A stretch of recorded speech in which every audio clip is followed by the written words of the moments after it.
বেনজির পরিবারের সম্পদের তথ্য চেয়ে গোপালগঞ্জ ভূমি ও রেজিস্ট্রি অফিসে দুদকের চিঠি। পুলিশের সাবেক মহাপরিদর্শক বেনজির আহমেদের বিরুদ্ধে অবৈধভাবে উপার্জিত টাকা দিয়ে গোপালগঞ্জ সদরে ১,৪০০ বিঘা জমির উপর একটি রিসোর্ট নির্মাণের অভিযোগ জমা হয়েছে দুর্নীতি দমন কমিশনে দুদক। এছাড়া বেনজির ও তার স্ত্রী সন্তানের নামে ঢাকা, গাজীপুর, সেন্ট মার্টিন সহ আরও কয়েকটি স্থানে প্লট, ফ্ল্যাট সহ বিপুল সম্পদ গড়ার অভিযোগ রয়েছে। এসব অভিযোগের সুষ্ঠু অনুসন্ধানের স্বার্থে রিসোর্টের তথ্য উপাত্ত চেয়ে গোপালগঞ্জের ভূমি ও রেজিস্ট্রি অফিসে চিঠি পাঠিয়েছে দুদক। গত বৃহস্পতিবার বিকেলে এ চিঠি পাঠানো হয়। এর আগের দিন গত বুধবার দুপুরে দেশটির ৬২টি তফসিলি ব্যাংকে বেনজির আহমেদ ও তার স্ত্রী সন্তানের নামে থাকা ব্যাংক হিসাব, লেনদেন, এফডিআর সহ যাবতীয় তথ্য চেয়ে বাংলাদেশি ব্যাংকের ফাইন্যান্সিয়াল ইন্টেলিজেন্স ইউনিটে চিঠি পাঠানো হয়। দুদকের একজন শীর্ষ পর্যায়ের কর্মকর্তা এসব তথ্য জানিয়েছেন।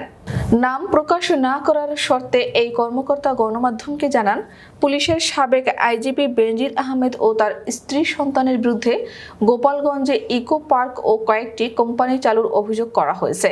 এর বাইরে তার বিরুদ্ধে আরও বিভিন্ন স্থানে জমি কেনার অভিযোগ আছে। এসব অভিযোগ অনুসন্ধানের স্বার্থে অনুসন্ধান টিম গত বুধবার দুপুরে ব্যাংকিং সংক্রান্ত তথ্য চেয়ে বিএফআইইউতে চিঠি দিয়েছে। পরদিন বৃহস্পতিবার গোপালগঞ্জের ভূমি অফিস ও রেজিস্ট্রি অফিসে চিঠি দিয়েছে। তিনি আরও জানান, বেনজির আহমেদ ও তার পরিবারের সদস্যদের নামে কোথাও কোথাও জমি, প্লট, ফ্ল্যাট রয়েছে। তার তথ্য চেয়ে রাজধানী উন্নয়ন কর্তৃপক্ষ, গাজীপুর উন্নয়ন কর্তৃপক্ষ, real estate and housing association of Bangladesh, city corporation, ভূমি অফিস, রেজিস্ট্রি অফিস, জাতীয় রাজস্ব বোর্ড সহ বিভিন্ন দফতরে চিঠি দেওয়া হয়েছে। চিঠিতে দ্রুত এসব তথ্য দুদকে পাঠানোর অনুরোধ জানানো হয়েছে।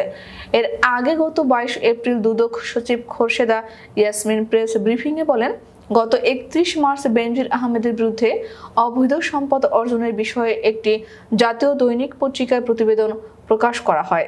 পরবর্তীকালে আরও কয়েকটি গণমাধ্যমে একই ধরনের সংবাদ প্রকাশিত হয়। দুদক এসব অভিযোগ আমলে নেয়। গত ১৮ এপ্রিল কমিশন সভায় বেনজির আহমেদের বিরুদ্ধে অবৈধ সম্পদ অর্জনের অভিযোগ অনুসন্ধানের সিদ্ধান্ত নেওয়া হয়। এরপরই বেনজির আহমেদের অবৈধ সম্পদের অভিযোগ অনুসন্ধান করে প্রতিবেদন দাখিলের জন্য ৩ সদস্যের কমিটি গঠন করা হয়। কমিটির সদস্যরা হলেন দুদকের উপপরিচালক মোহাম্মদ হাফিজুল ইসলাম, সহকারী পরিচালক নিয়ামুল হাসান গাজী এবং জয়নাল আবেদিন। গত ৩১ মার্চ একটি জাতীয় দৈনিকে বেনজিরের বিরুদ্ধে অবৈধ সম্পদ অর্জনের বিষয়ে একটি প্রতিবেদন প্রকাশ হয়, যাতে বলা হয়, পুলিশের এই সাবেক মহাপরিদর্শক, তার স্ত্রী জিসান মির্জা এবং ২ মেয়ে ফারহিন রিশতা বিনতে বেনজির ও তাহসিন রাইসা বিনতে বেনজিরের নামে বিপুল পরিমাণ সম্পদ অর্জন করেছেন। তাদের ঢাকার অভিজাত এলাকাগুলোতে দামি ফ্ল্যাট, বাড়ি আর ঢাকার পাশে বিঘার পর বিঘা জমি রয়েছে। ২ মেয়ের নামে বেস্ট হোল্ডিংস ও ৫ হোটেল লা মেরিডিয়ানের রয়েছে ২ লাখ শেয়ার। পূর্বাঞ্চলে রয়েছে ৪০ কাঠার সুবিশাল জায়গা জুড়ে ডুপ্লেক্স বাড়ি, যার আনুমানিক মূল্য কমপক্ষে ৪৫ কোটি টাকা। একই এলাকায় আছে ২২ কোটি টাকা মূল্যের আরও ১০ বিঘা জমি। বেনজির আহমেদের ৩৪ বছর ৭ মাসের দীর্ঘ চাকুরি জীবনে বেতন ভাতা বাবদ আয় ১,৮৪,৮৯,২০০ টাকা হওয়ার কথা, অথচ তিনি শত শত কোটি টাকার মালিক।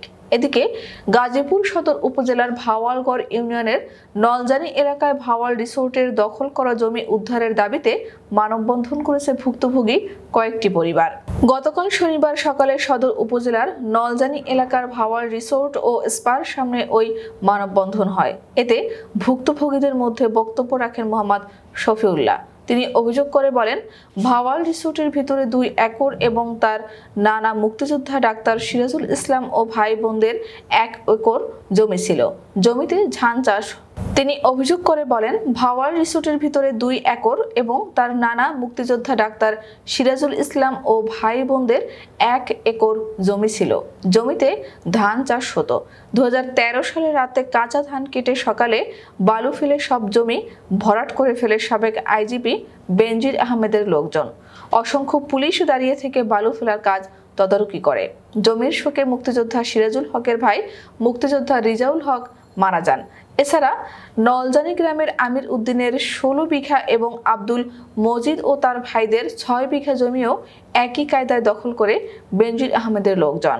প্রতিবাদ করায় আমির উদ্দিন ও তার পরিবারের সদস্যদের নামে একাধিক চাঁদাবাজি ও অস্ত্র মামলা দিয়ে জেলে পাঠায়। পরে জমির শোকে আমির উদ্দিন, তার স্ত্রী ও এক ছেলে হৃদরোগে আক্রান্ত হয়ে মারা যান। আব্দুল মজিদের ছেলে রুহুল আমিন অভিযোগ করে বলেন, জোর করে জমি দখলে নিয়ে থেমে থাকেনি বেনজির আহমেদের লোকজন। তার বাবা চাচাদের নামে চাঁদাবাজি ও নারী নির্যাতন মামলা দিয়ে জেল খাটায়। বাধ্য হয়ে 6 বিঘা জমি মাত্র 3 লাখ টাকায় বিক্রি করে দিতে বাধ্য হন তারা। প্রসঙ্গত, সম্প্রতি একটি পত্রিকায় ঢাকা বেনজিরের জন্ম আলাদিনের চেরাক শিরোনামে প্রকাশিত সংবাদে বলা হয়, পুলিশের সাবেক মহাপরিদর্শক ও র্যাবের সাবেক মহাপরিচালক বেনজির আহমেদের বিপুল পরিমাণ অবৈধ সম্পদের খোঁজ মিলেছে। এরপর থেকে বেশ আলোচনায় পুলিশের সাবেক এই আইজিপি।